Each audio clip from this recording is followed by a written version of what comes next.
Good afternoon. Welcome on this snowy afternoon. It's my pleasure to welcome you to the second International Journal of Law and Context lecture, and it's my honor to introduce Professor Roger Cotterrell, who is the anniversary professor of legal theory at Queen Mary and Westfield Colleges of the University of London. Let me tell you first a little bit about the lecture. This annual lecture is supported by Cambridge University Press and two law firms, the London firm of Berwin Leighton and Paisner and the New York firm of Kramer Levin, Naftalis and Frankel. The journal, the International Journal of Law in Context, is co-edited by our professor, Carrie Menkel-Meadow, and Professor Michael Freeman, who is sitting in the front row here, of the Faculty of Law at the University College of London. UCL, of course, has been host to our summer program for a number of years in London. The journal is a journal of interdisciplinary and international studies of law, now in its third year of publication. Here's a copy, and I understand there are examination copies in the back of the room for all who want to see. And it encourages submissions both from legal scholars and those who study legal institutions and processes from interdisciplinary perspectives. Several on the Georgetown faculty serve on the journal's International Advisory Board, Professor Robin West, Jim Oldham, and Naomi Mezzi. And last year's inaugural lecture was given in London, and it was delivered by Mark Tushnet, and it will soon appear in the symposium issue with commentaries delivered after the lecture. So we're delighted to be establishing this transnational link here this year with the second annual lecture on this side of the pond.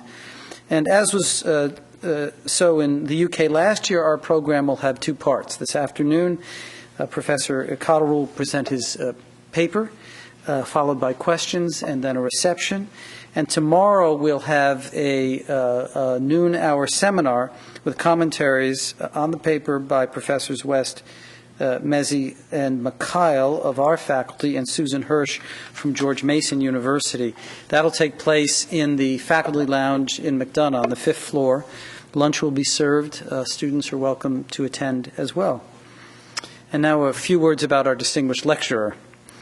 Roger Cotterrell has studied law and sociology at the University of London and taught at Leicester University before joining the Queen Mary faculty, where he has been the anniversary professor of legal theory since 2005. He was acting head and head of the college's Department of Law between 1989 and 1991, dean of the Faculty of Laws from 1993 to 96, and professor of legal theory from 1990 to 2005. He's published widely in socio-legal theory and jurisprudence, as well as on public law, criminology, and the law of trusts. Professor Cotterrell has held visiting academic positions at the University of Texas, at Austin, at Lund University, at the Catholic University of Brussels, the University of California at Berkeley, the Onati Institute for the Sociology of Law, the European University Institute, and the University of Hong Kong. His primary current research interests are in the field of legal theory, exploring the relations of law, trust, community, and culture, and the history and contemporary significance of legal sociology of Emil Durkheim and the Durkheim School, and the relations between the fields of comparative law and the sociology of law. His most recent book is Law, Culture, and Society, Legal Ideas in the Mirror of Social Theory, published last year. It's a great pleasure to welcome you to Georgetown.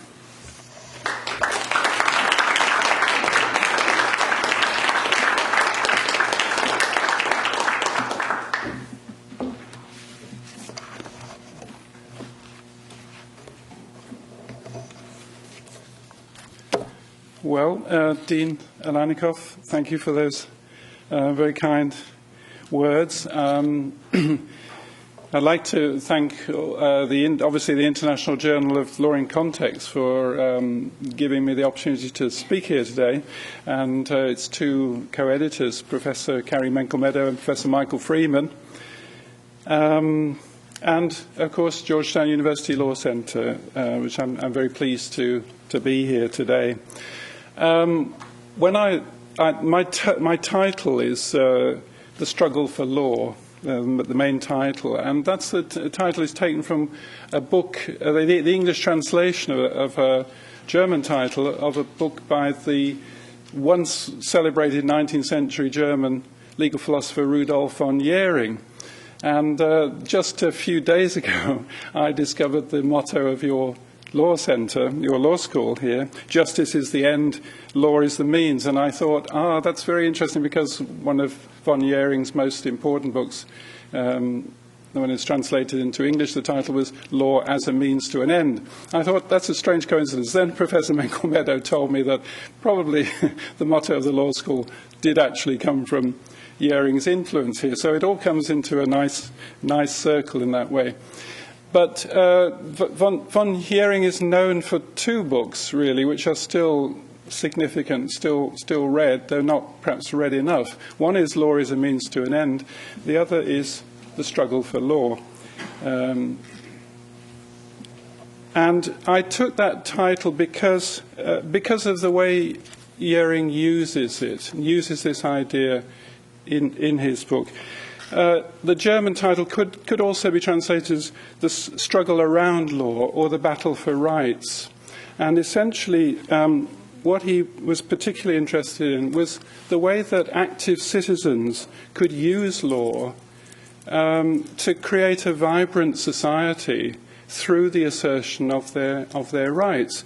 Nowadays, I think we have perhaps a more jaundiced view of litigation and the proliferation of litigation, but Jhering thought that through using law in the defence of private rights, one could thereby kind of affirm the significance of law, and affirm the importance of law in life, and in a way engage with law, not just in terms of making claims, but also engage with law to some extent emotionally, in terms of the citizens' feelings of right and how they should be expressed and developed and promoted.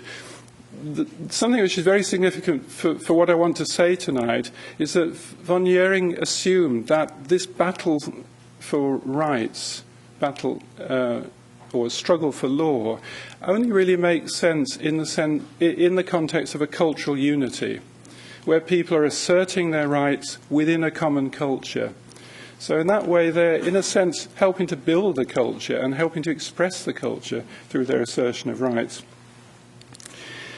Law has, in that way, a vitalising function, and it expresses not just the need to assert claims, but the need to somehow express emotions and feelings. These ideas, I think, are very strange to us. They're not the sort of ideas that we normally associate with law. Now, we tend to think of law as a much more mundane thing most of the time, although, of course, we still have battles for rights, which can be furious and intense. But there is another image of law, apart from von Jhering's, which I want to mention at the beginning as a kind of sounding board, or as kind of opposite, in a way, to his vision. And that's the much more familiar image of law of Max Weber. The German sociologist Max Weber, who was in the following generation, essentially, from Jhering. Weber also saw modern law very much in terms of the conflict of private rights, private law as being the centre of law, but he also emphasised the pursuit of interests, private interests. But Weber's emphasis is very much on the mundane character of law, what I call law as routine structuring, the routine structuring of everyday life. And sociologists are very familiar with Weber's image of the iron cage of modern life, a sort of routinized, bureaucratic, tightly structured environment in which we all follow rules, we have to follow rules, we fit into the system of rules that governs life. So Weber talks not so much about he doesn't really talk about culture in relation to law, and he doesn't really talk about the expression of feelings or emotions through law. Weber talks much more about law having lost its metaphysical dignity. In other words, law has it's lost its kind of moral meaning, and it's become very much a matter of pure technique.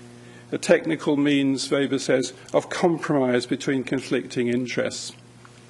So I want to try and hold these two images of law in this lecture. Yering's idea of law is something which can reflect a vibrant society in which people are engaged in that society through the use of law.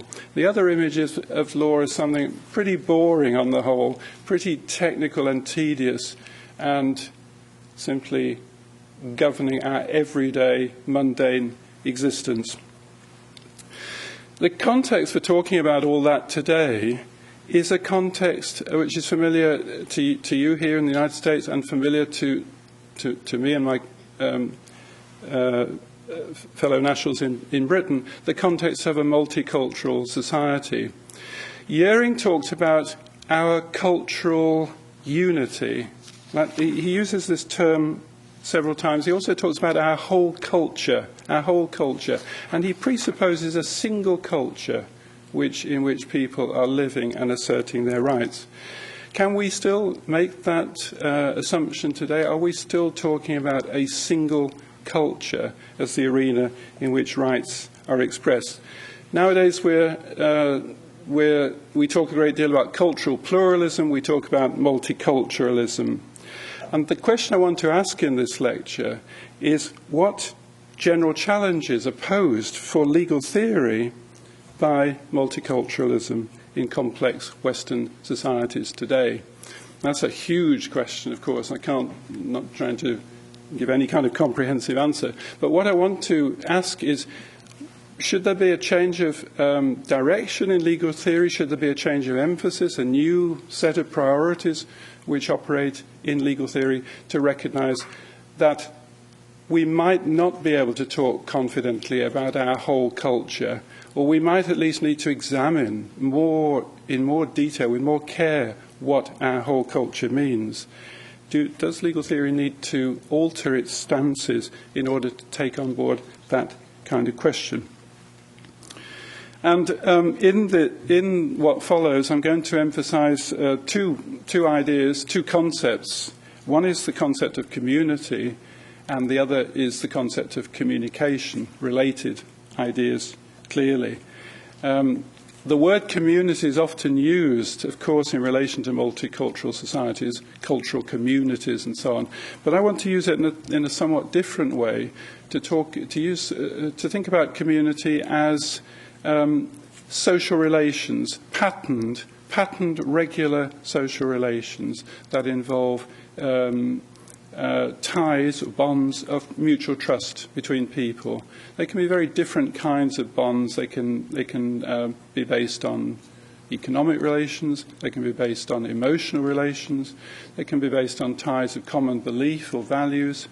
And they can be based on shared traditions and common experiences, common historical experiences. There can be all sorts of reasons which link people together in social relations of community.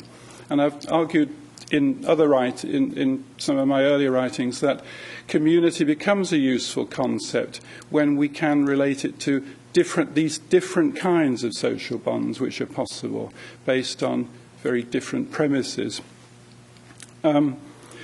Communication we'll come back to, and I'll try to argue that in the context of multiculturalism, one of the most important things law has to do is to facilitate communication.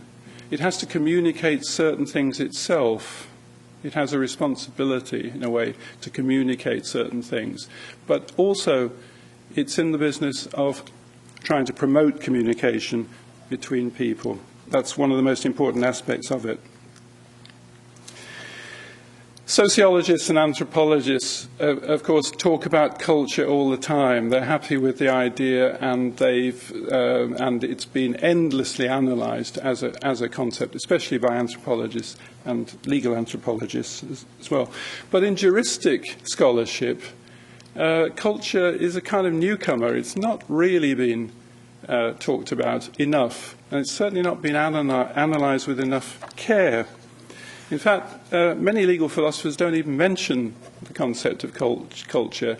They assume that we can work out general theories of law without reference to culture. I want to argue that's no longer possible now. Where culture is referred to in legal juristic analysis, then it refers to various things. And in fact, it refers to the things that I've just been talking about in relation to community. It refers to sometimes to shared values or shared beliefs. Sometimes it refers to customs, traditions, inheritances in common, and sometimes to emotional attachments and allegiances and outlooks. Culture certainly has invaded law, and I just mentioned very quickly some examples of that. Comparative lawyers, writers in comparative legal studies now often talk about legal cultures, different legal cultures, and how they relate to comparative law. Cases in this country, for example, have had to deal with issues about cultural statuses, such as tribal identity, the meaning of a tribe, or the nature of membership in a particular ethnic or religious group. How can those things be legally defined? We're familiar in criminal law and in some other areas of law with the idea of cultural defences based on claims of special cultural considerations. Critical race scholars, especially here in the United States, have interpreted law explicitly through the experience of cultural minorities. And law has been used to protect what is now called cultural heritage, valued artifacts, valued things which are related specifically to culture. International and human rights law also has much time, much space now for cultural rights. And in Britain, courts have often had to judge the significance of marriages and divorces conducted according to the particular religious practices of minority groups. They've sometimes tried to give official effect to legally unofficial arrangements through presumptions of marriage in the law, trying to deal with different unofficial forms of domestic relations which are not recognised legally by the official legal system. In many European countries, as is well known, controversies over Muslim female dress have produced important legal questions, and they've spawned a huge literature now. In Britain, legal issues have arisen prominently about the wearing of religious dress in schools and workplaces. I'm going to talk about one case in that connection a little later. We could look at any number of examples. Culture has certainly invaded law. It's become an idea which juristic scholarship cannot ignore. But we don't actually have a concept of culture in juristic scholarship. We don't actually know, I think, what culture really is in legal terms.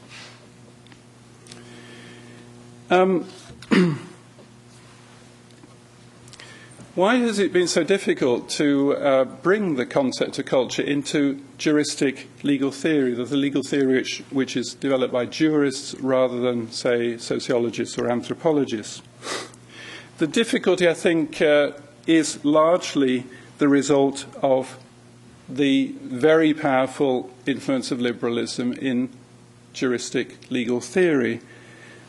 Most modern juristic legal theories have assumed that they are concerned with the position of individuals before the law in one way or another, individuals also encompassing corporations. Juristic legal theory is not normally assumed that it's dealing with the relations of groups, although there are exceptions. It's individualistic, it's concerned with individual citizens or subjects on the whole. At the same time, juristic legal theory has tended to conceptualize the world that law regulates, what I call the social, the population that law regulates. It's tended to conceptualize that as a unity, a single thing.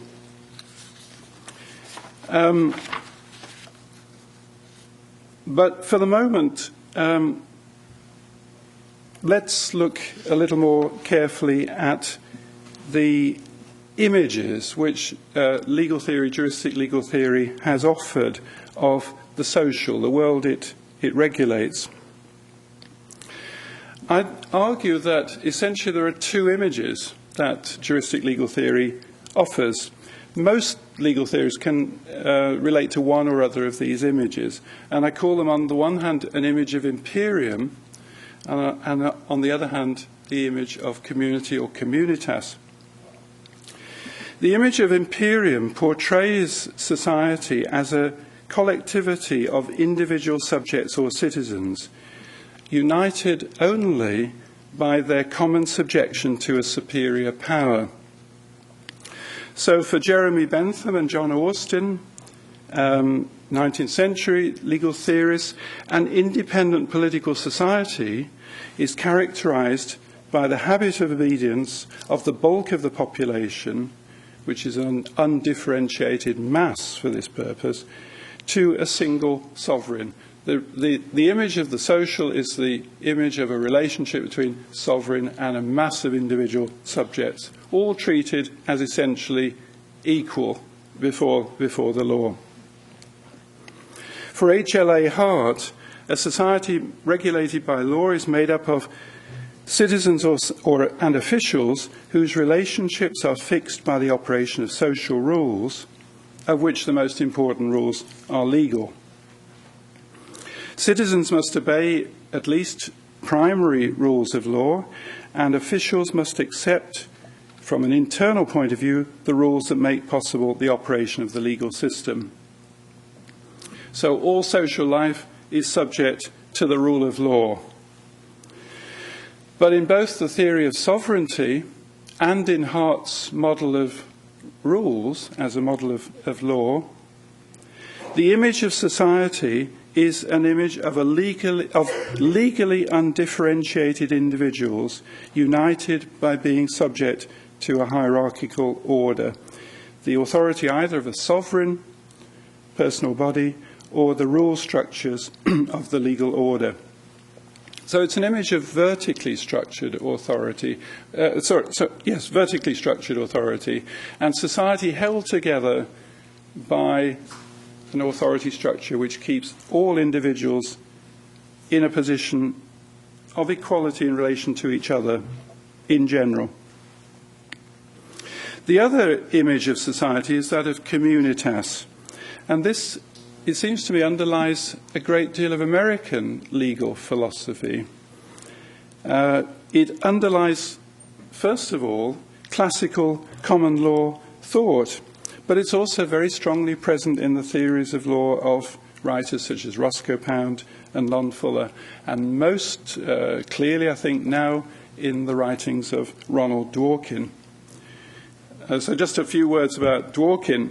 Dworkin offers us an explicit theory of a political community, communitas, as the author of its law. Law doesn't come from a sovereign. It isn't simply a system of rules.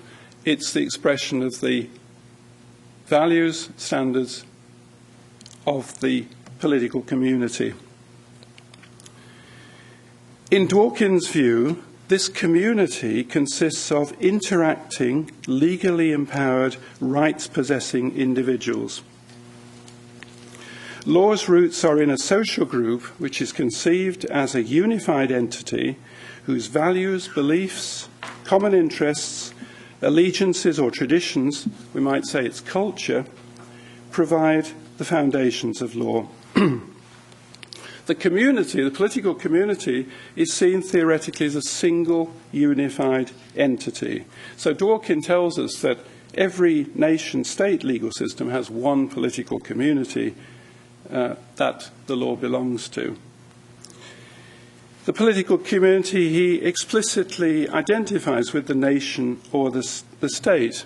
He doesn't assume that such a community has to be morally homogeneous. It's not all the same. But nevertheless, it supports a common culture, says Dworkin, and it's based on a common language. He doesn't offer any resources for considering cultural variation.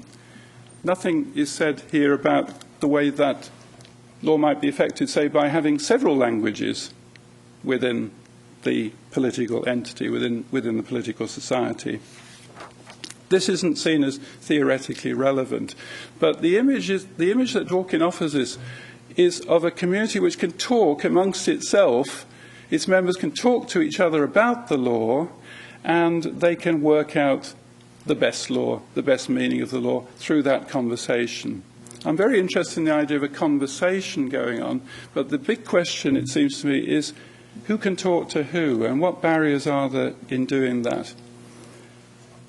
Is there a single political community in which this conversation goes on, or are there different political communities, different communities at least, divided in terms of different cultural considerations? In contrast to the image of imperium as an image of society, the image of communitas suggests a horizontal structure of law's authority. It's an authority conferred through the interaction of individuals in the community, rather through the imposition of power. So we have two completely different models, in a way, a vertical kind of top-down image of law in society and a horizontal image of communitas in which law is somehow produced from the bottom up, is produced by the community through its interaction.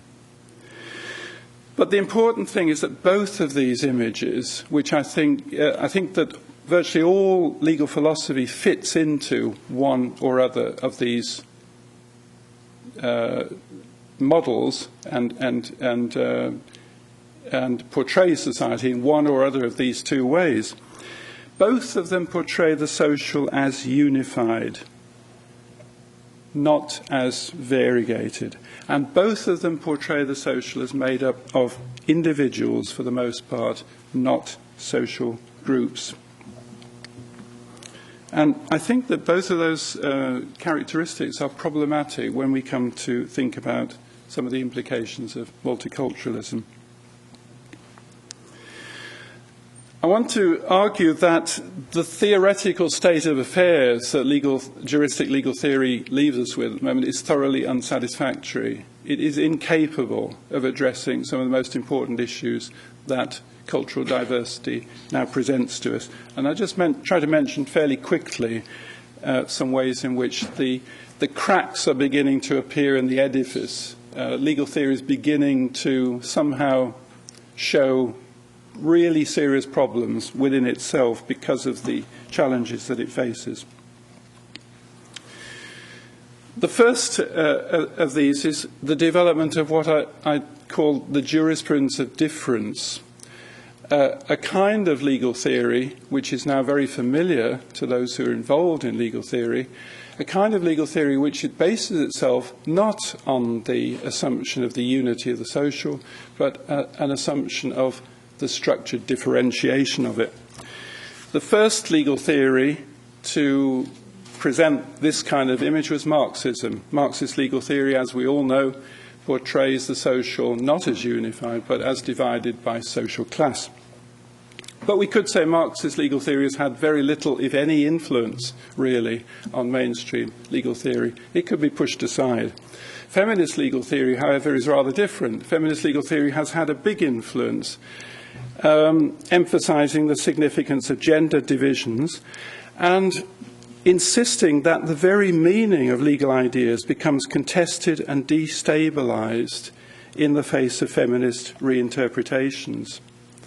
Is there a single law, or is there actually a situation of many different kinds of legal experience which are very hard to relate to each other? Feminism, some forms of feminism have suggested that legal experience is very far from being a single thing, and therefore the meaning of law is very far from being a single thing.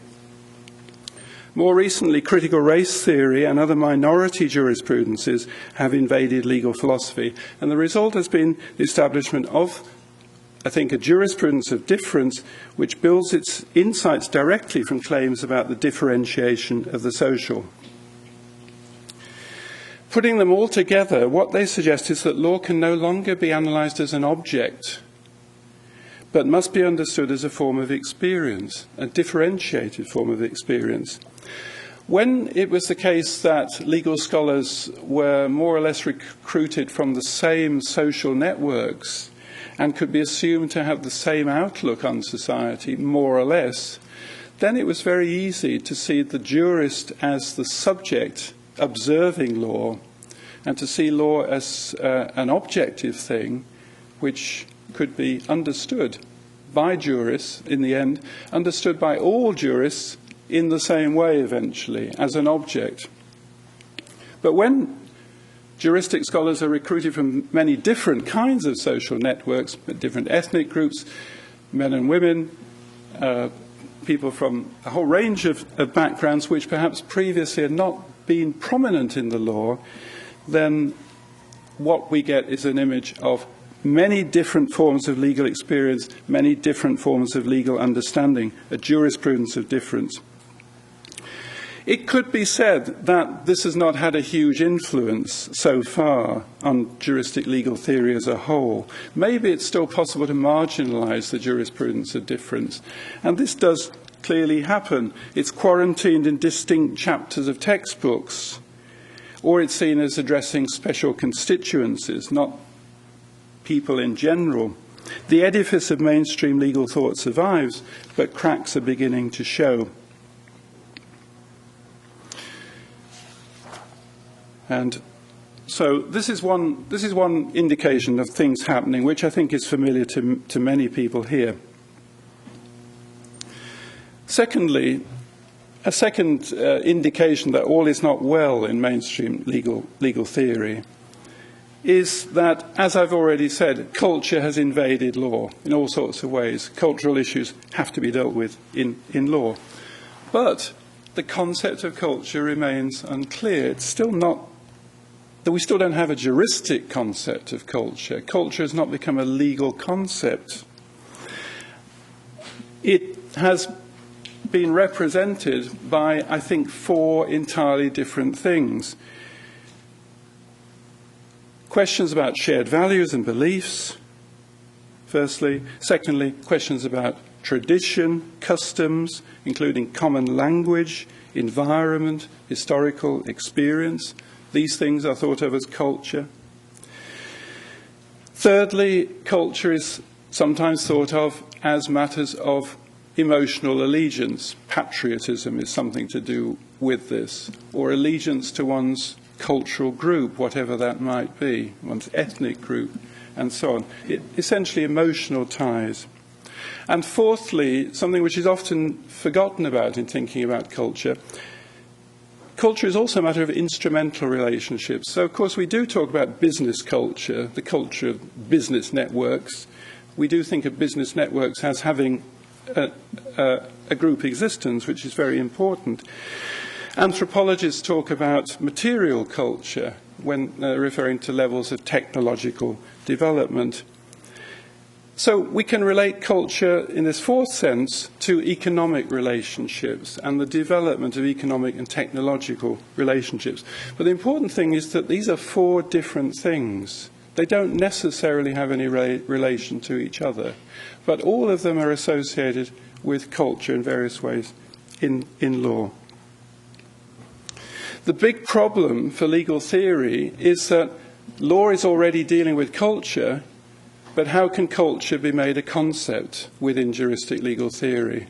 And my claim is that it can't be. Culture is too vague, it's too woolly an idea to be turned into a juristic concept. So this is a serious problem. We have a whole range of things which are being dealt with in the law, but it seems to be very, very difficult for law to have a way of conceptualizing them in a coherent way. Samuel Scheffler, for example, writing just this year, says, cultures are not sources of normative authority. They're not explicitly justificatory structures at all. Culture is not a definable unity. And Scheffler advocates the elimination of the language of culture from all arguments about political and legal claims. But it's very hard to do that because culture is already inside law. What exactly has this got to do with multiculturalism? And I can't go into detail with this, I haven't got time, but I just want to say one thing. There are these four very different aspects of cultural phenomena that I've mentioned. In most circumstances, they exist independently. Sometimes they overlap with each other, they relate in various ways, but essentially we've got a great cultural mix of all sorts of things. However, in certain circumstances, they overlap. They do more than that. In some circumstances, they become superimposed over each other. And just to give one example of that, when particular social groups appear to be separated from other groups, in terms of trade and economic relations, for example, through discrimination or simply through ethnic, racial preferences or whatever, then economic relationships are plainly affected by certain judgments which are being made about cultural matters, perhaps to do with differences of religion, perhaps to do with differences of ethnicity, and so on. Differences in economic divisions between economic networks can become closely related to divisions as regards, say, religious belief. So in Britain, at one time, Catholics and Jews were excluded from certain kinds of professions, certain kinds of economic activities, and therefore it was necessary for them to have different kinds of economic networks. That kind of process by which, say, instrumental relations, economic relations, come to mirror differences in religious or belief-based relations, that kind of process of superimposition can then apply to all of the four aspects of culture that I mentioned: tradition, emotional, affective concerns, economic concerns, and matters of belief or values. These can become very closely interrelated, so that what can happen, as we all know, is rigid divisions of social groups. Social groups split quite clearly from each other along all the dimensions of culture.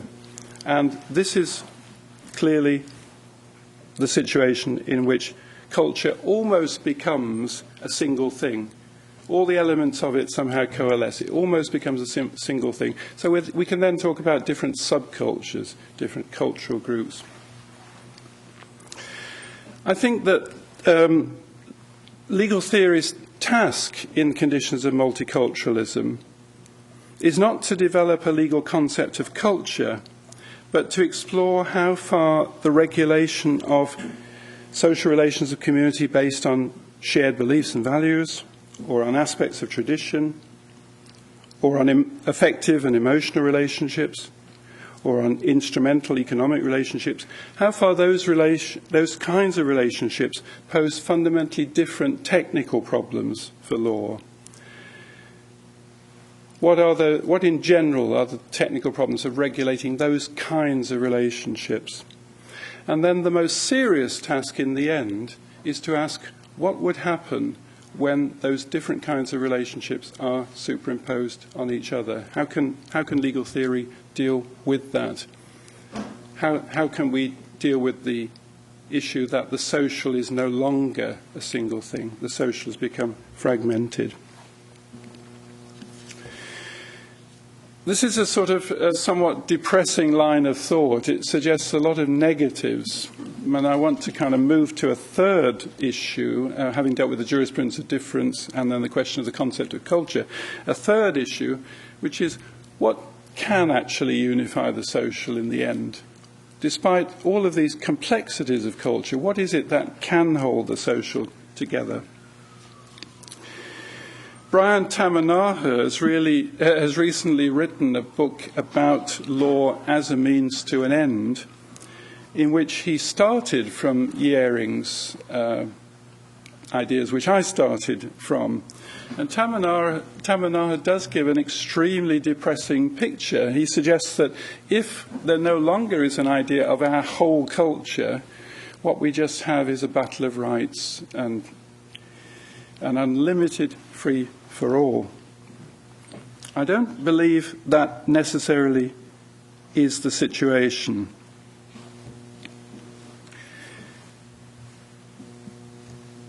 It's true that tradition can divide as much as unify populations. Emotional ties, including underlying feelings of patriotism, can be strong but volatile. And purely instrumental ties of common interest perhaps only last as long as the common interest lasts. So there may be weak ties in the end. We do need something more than that. And perhaps the element that we need is in the fourth aspect of culture, beliefs and values. Beliefs and values that people share. In the United States here, of course, a great deal has been written about the distinctive individualistic value system of the United States, interpreted in many different ways. I like a great deal the Habits of the Heart thesis and book by Robert Bellah, the sociologist Robert Bellah and his colleagues, arguing that there are two kinds of individualism, utilitarian and expressive forms of individualism, which are very powerful here in the United States as shared values, underlying shared values, linked also with Republican and other ideas. Individualism, in some sense, is a unifying common belief or a common value system. In the European context, there's something similar, though not the same. There's a European moral individualism, which is expressed in Emil Durkheim's sociology very strongly, and in Jürgen Habermas's claims about European values. In both contexts, I think, here, in the United States and in Europe, we have some kind of ideology that demands universal respect for the human dignity and autonomy of others as individuals, whatever their gender, race, ethnicity, sexual orientation, and so on. How strong that is varies in different contexts and different times, but it might seem to offer the only universal value system that can help to unite contemporary Western multicultural societies, in which beliefs and values are otherwise very diverse. The unifying value system is one which insists that I must recognize you, I must recognize every other person as a human being who has essentially the same human characteristics as I do. I must recognize a need for autonomy and dignity in the other, which is as strong as the need which I recognize for myself. And that is a recognition of a need which applies across cultural divisions of all kinds. Of course, it's often defeated in practice. It often doesn't seem to work. But nevertheless, it's the only value system which I think can offer the possibility of providing a cultural bridge across all the divisions which I've otherwise been talking about. Will Kim Liske, writing about liberalism in the context of multiculturalism, has argued that what he calls polyethnic rights of immigrant groups are perfectly consistent with a liberal outlook. In other words, particular groups in a society having a particular cultural identity may well demand specific rights to recognize that cultural identity.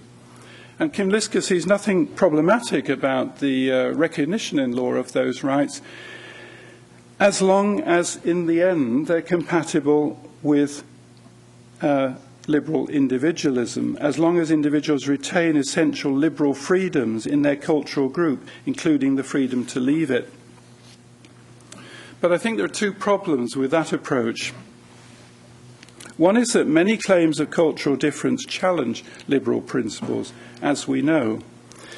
They often demand ways of understanding individual dignity and autonomy that differ from liberalism's understandings, but nonetheless place great emphasis on these values.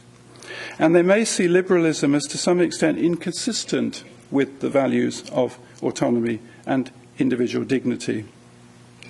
Consequently, what they may be seeking in practice is X's recognition of the dignity and autonomy of Y, which, however, incorporates a further recognition that the way Y may wish to express that dignity and autonomy may be different and even inconsistent with the way that X would do so. So a value system focused on individualism might need to recognize that the meaning of the value system itself is in a process of evolution, and it will be developed in a process of communication between cultural groups, a continuous effort by these groups to learn from each other. So there can be unifying values, but the problem I have with liberalism is that liberalism tends to assume that the values are already fixed, they're in place. Maybe actually a more effective approach in conditions of multiculturalism is to recognise that the values themselves will inevitably be developed in interpretation. But at any given time there'll be dominant interpretations which will colour the law, but it'll still be possible to carry on a conversation, an intercultural conversation, which is to do with the evolution of the values themselves. They can still be unifying elements cross-culturally, but they won't be static. The other problem with Kim Liska's liberal approach, as I see it, is that he assumes that polyethnic rights are all that minority groups want. They want some kind of exception. They want an opt-out in various ways, which is enshrined in law. But I think in Europe, at least, including the United Kingdom, the demands on law that are being made from minority groups are not for special treatment on the whole. At least they're not ultimately, that's not what it's about. The claim for polyethnic rights is a way step. It's a stage in the process. But the more important objective is a demand that law should represent cultural diversity generally as one of its major purposes. Law should celebrate, in a sense, cultural diversity, not regard it as a problem which is to be solved by giving rights here and there. Again, this brings us to the question of reinterpreting things, a cross-cultural conversation going on, so that some of the key concepts of our law, I think, would be part of that cultural conversation. Ideas such as reasonableness, which is so familiar to us in law as a key idea of our law. What is reasonable? What is reasonable is something we interpret all the time as lawyers. But in a multicultural context, reasonableness also is something to be culturally interpreted in the conversation. So finally, very quickly, just to say a little bit more about conversation, communication, these things I've been talking about.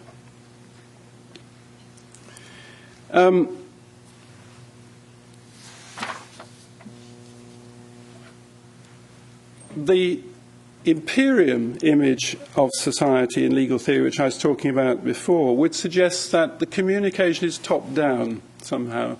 The problem is, how do courts convey their understandings of the law to the population out there, the regulated population? The problem of communication is that of getting the official legal understandings across to the public. In the communitas conception, on the other hand, it would seem clear that communication is a more horizontal thing. It's a matter of communication between groups in which the best ideas for law are to be worked out collectively in some way. It's a horizontal process of communication. Within our existing legal theory, we can see these two approaches emerging, which are already present in legal philosophy. There isn't any way of adjudicating between them, I think. The image of imperium and the image of communitas coexist. They're part of our legal understanding. We have to live with them. They're inconsistent with each other, and yet somehow any communication that goes on through law involves negotiating these images of vertical authority, vertical communication on the one hand, horizontal formation of authority, horizontal communication on the other. So finally, just to try to make this a little bit more concrete, to bring it down to earth, if you like, I wanted to mention one key case in which I think the idea of communication in multicultural context through law is very vividly illustrated. It's a case which was decided in 2006 by Britain's highest court, the House of Lords, the Shabina Begum case. I'll just very briefly mention what it's about. The respondent was a schoolgirl, aged 17, and she argued that, amongst other things, she argued that contrary to Article 9 of the European Convention on Human Rights, which guaranteed her right to manifest her religion or beliefs, she'd been excluded from her school because she'd insisted on wearing a jilbab, a long coat-like garment, according to the report, covering her head but not her face, a form of Islamic dress which she considered her faith required her to wear. The court, in the Begum case, noted that the issue is not about the rights and wrongs of school children wearing Islamic female dress. In fact, very many schools in the United Kingdom permit this. The issue is about the school's right to maintain its policy on school uniform. After much consultation with parents and with Muslim advisors, the school had introduced a variable uniform which included optional Islamic headscarves. And the school uniform policy had been intended to satisfy the religious requirements and traditions of all sections of the school's multicultural student population and, very importantly, their parents. The court dismissed the respondent's claim that her Article 9 rights had been infringed. She had happily apparently worn the school's uniform for 2 years, and then she decided that it was unacceptable from a standpoint of a devout Muslim, and she decided to wear the jilbab instead. The court felt that, having made that decision, she could have very easily moved to another school which would have allowed her to wear this form of dress. The court held that the school uniform policy was justified and proportionate given the perceived needs of the school. The school saw a uniform as important to promote a positive sense of communal identity, as the judgments put it, to avoid manifest disparities of wealth and style in students' dress that could be divisive, and to promote inclusion and social cohesion. It had taken great pains to devise a uniform policy that respected Muslim beliefs, but did so in an inclusive, unthreatening and uncompetitive way. These are all quotes from the House of Lords judgments. The court also noted evidence that Muslim girls at the school feared pressure to wear the jilbab if some were allowed to do so. And Lord Hoffman, one of the House of Lords judges, noted that compromise solutions had been rejected by the respondent and by her elder brother, who often spoke for her. Hoffman thought that the respondent had sought a confrontation in this case. My concern here is not with the law, it's with the messages that are communicated by and through this case. The case communicated as it was clearly intended to, the strength of the conviction of the respondent and her supporters about the importance of this particular kind of Islamic dress. Also communicated very clearly in the law report are messages about the needs of social cohesion, which are symbolised in the school's view of its uniform policy.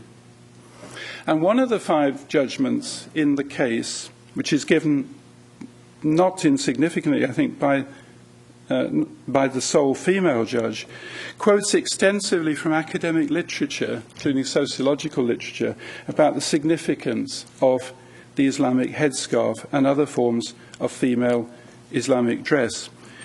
It reports academic views about the religious, family, political and other reasons why choices are made to wear these forms of dress.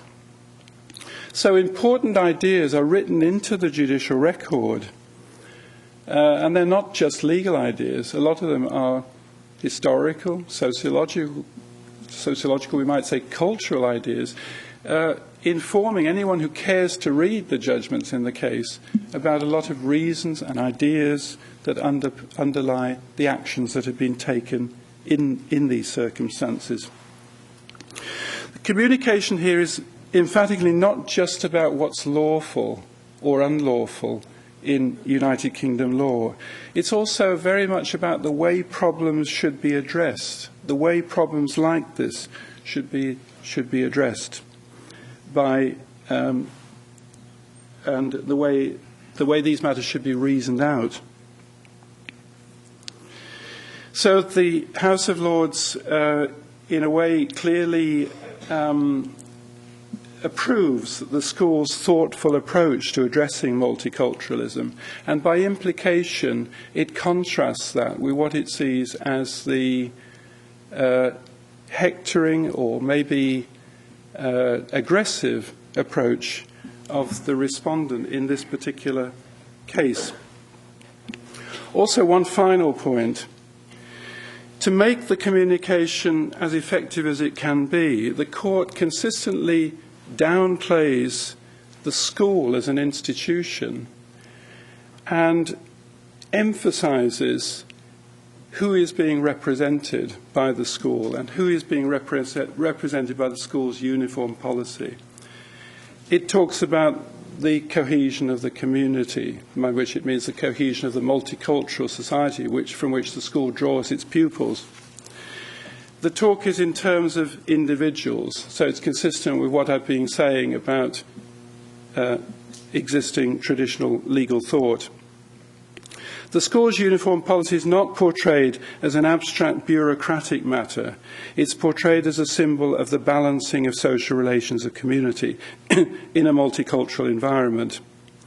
And on the other hand, because the court wants clearly to justify its particular decision, it tends to dilute Shabina Begum's individual claim to wear the jilbab. It implicitly portrays her individual claim as something else. It tends to portray it as a politically motivated claim, a claim which represents a political constituency, or as a group claim because certain Islamic organisations supported Begum's case. Most controversially, perhaps, or most significantly in some ways, it tends to portray her claim as insincere because the judges emphasise that she could, if she wanted to, have avoided the entire confrontation. It wouldn't have been difficult to have moved to another school. These matters are mainly implied. They're not explicitly stated in sort of concrete, forceful terms. They're left in the record for people to read and make their own decisions about. But I use this as an example of a form of communication which law is using, which courts are using, to deal with issues of multiculturalism. A conversation going on, a process of communication. So in a way, the court is trying to facilitate communication, but it's also communicating certain things of its own in very clear terms. One of them is about the interests of individuals at large in a multicultural society. So to conclude this very quickly, I'm arguing here that law's essential purpose in addressing the conditions of multiculturalism is to facilitate communication. What law itself must communicate is a need for adequate respect for the autonomy and dignity of all other individuals. And in appropriate circumstances, it must enforce this respect, adopting the most persuasive interpretation it can of what this involves. Without such a value system of individualism, stable multicultural communication is impossible.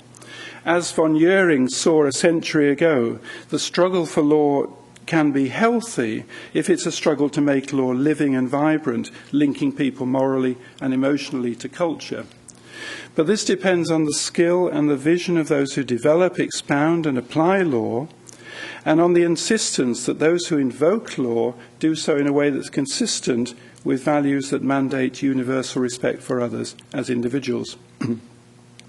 Where legal communications around culture take the form of battles of rights, it's important that the eventual outcome of these battles and the aim of processing them legally should be to produce routine structuring that recognises cultural differences while facilitating everyday social interaction to make possible communication between them.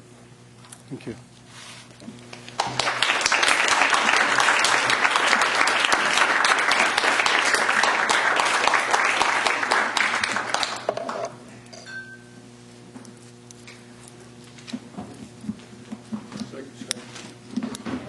Oh, do you want to fill up it? Thank you very much. That's really a wonderful presentation. I have a lot of questions, but I'll confine myself to one. I wonder if a challenge to what you suggest in the form of individualism as sort of a unifying orientation or conception isn't that it's not only that the social has fragmented and is no longer unitary, but the individual, him or herself, to some degree, also is less, phenomenologically, may be experienced as less unified and more fragmented. You know, your countryman, Anthony Giddens, talks about this process of reflexivity, where there's a sort of a constant reevaluation sort of from a detached perspective about affiliations, none of which are really constitutive in any sort of deep sense necessarily, right? And the French postmodernists, you know, are more hyperbolic about it, but they sort of make the same point. So I wonder, in that sort of paradigm, community is perhaps a moment, sort of an existential moment that has some significance perhaps for some at some point, but perhaps less so in others. So there's sort of it's almost like a hologram. There's sort of a multitude of dimensions and potential affiliations that you could think of as communal affiliations, but that at least strike me, in some respects, as different from what we generally think of when we think of community. I mean, I think of people who regard themselves as members of virtual communities now, for instance, right? So I wonder to what extent that might pose a challenge. Yeah, I'm sort of very aware that using the word community opens up a whole host of problems, and also it can be misleading in a way because we still tend to think of community very much in the end in sort of Ferdinand Turney's sense, Gemeinschaft, a community is something which is pretty closed and also pretty static. It isn't going to move very much. So I don't think of community in that way. I think of it as firstly a useful idea, because I want to say that although our law focuses all the time on individuals and our legal theory focuses on individuals all the time, nevertheless in doing that we are actually always concerned with social relations. We're concerned with social relations in law, plainly. And when those social relations become stable to some extent, based on certain bonds which link people together, then law's focus actually, despite the fact that it's always talking about individuals, law's focus is actually on the relationship between individuals. And I think it can be useful to talk about that in terms of the idea of community. But this does involve the idea that people can, of course, belong to, different communal social relations of community, different kinds of social relations of community at the same time, and they can move in and out of them a great deal, so that if we did continue to think of the individual as the self, so on, as having different kinds of commitments and allegiances, then and sociologists, of course, tell us very readily that they can have many different kinds of bonds which sort of link them in completely different ways in different aspects of their lives, and those bonds can change. So I'm trying to think of an idea of community which is very flexible in that way and doesn't suggest that there's a kind of fixed, that people are fixed in certain relations. It's intended to be a fluid idea in that way. As regards whether it's appropriate to emphasize individualism and to focus on autonomy and dignity of the individual, I think the issue here is that this is an inheritance that we have from law that we probably need to work with. Our law is so imbued with this idea that this is the raw material. That if we're going to develop legal thought further to kind of encompass these new problems, I think they're new problems of multiculturalism, then we're developing something which already has many fixed ideas in it. And one of those ideas is the centrality of the individual. So this is not to say that sort of ontologically we need to believe in the individual. It's merely to say that within legal discourse, this is a very important part of the discourse. My lecture is not about, although it might have sounded like it, it's not really about sociology in any way. It is a kind of juristic problem. The problem is, how do we address these things within juristic discourse? So to that extent, I think we probably should hang on to the idea of the individual.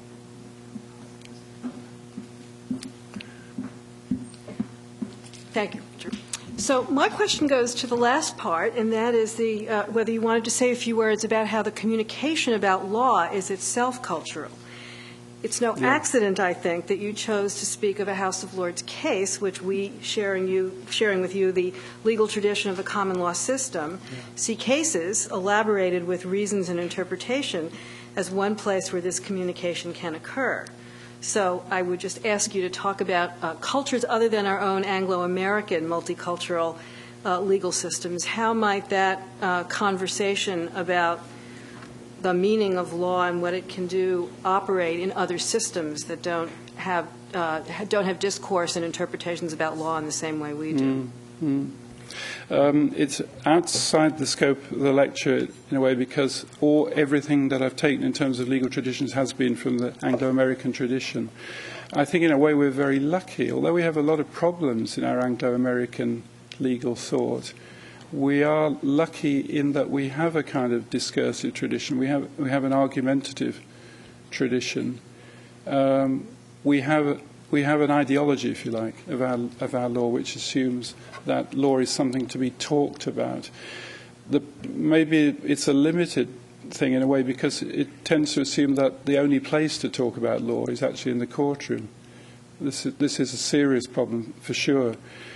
But then another side of what I do is to do with legal pluralism, and it would be perfectly possible to say, well, wearing a juristic hat, wearing a lawyer's hat, then the most important kind of fora to talk about are probably courts and lawyers' offices and so on, where the official discourse of the law goes on.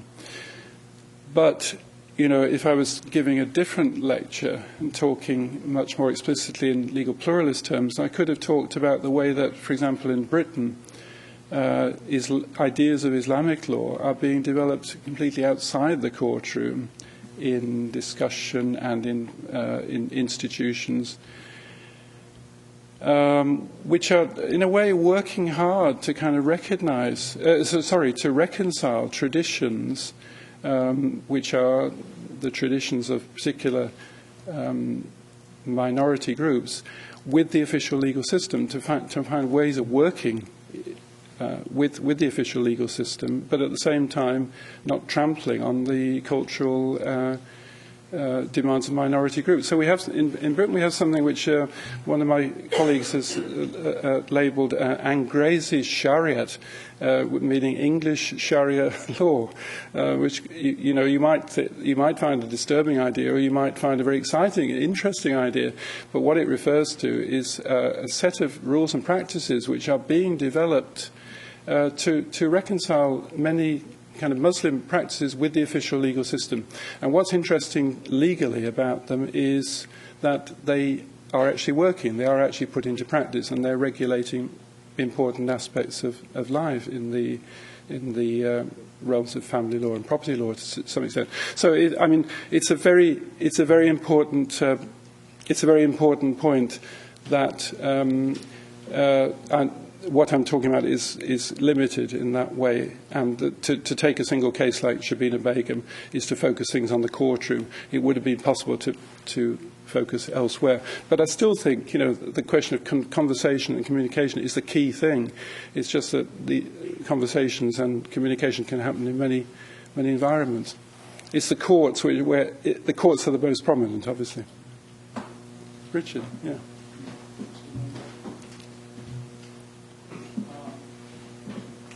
I would like to approach your other side, the sociology side, and have you try to link some things together and maybe go back to the dark side. But at least since Gusfield's symbolic crusade, people have been very alert to the way in which dominant cultures actually use the law to assert their moral dominance over other cultures within countries that are much more unified than the modern country.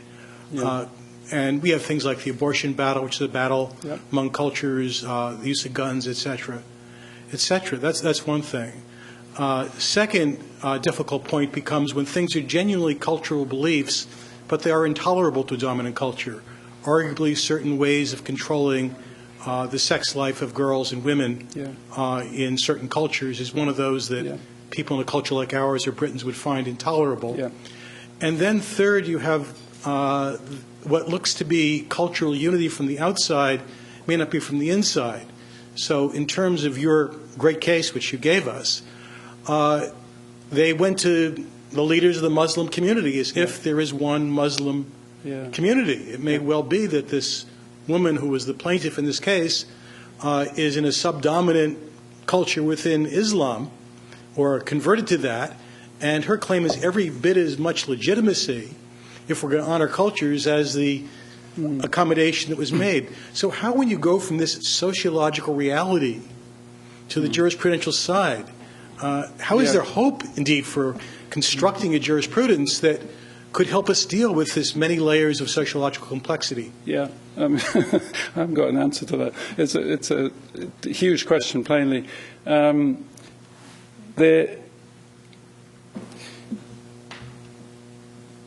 We could say that I think one of the important things to say about the jurisprudence of difference. I mean, feminism plainly has eventually encountered the problem of essentialism.